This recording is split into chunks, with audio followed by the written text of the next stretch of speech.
ప్రభువు నందు దేవుని వారలారా, క్రీస్తు రెండవ రాకడ ఎప్పుడు వస్తుంది? యేసుక్రీస్తు ఆహరణమైన దగ్గర నుండి నేటి వరకు శతాబ్దాలుగా సంఘాన్ని కలవరపెడుతున్నటువంటి ప్రశ్న ఇది.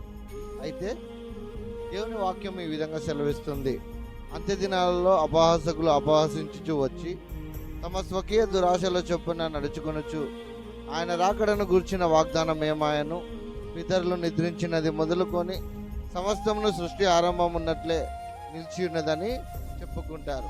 ఈ యొక్క లేఖన భాగం యొక్క అర్థం ఏమిటి? దేవుని యొక్క రాకడ ఎప్పుడు వస్తుంది? ఆయన వచ్చే సమయంలో మనం ఏ విధంగా సిద్ధపడాలి అనే వాటిని గురించి మనం తెలుసుకుందాం.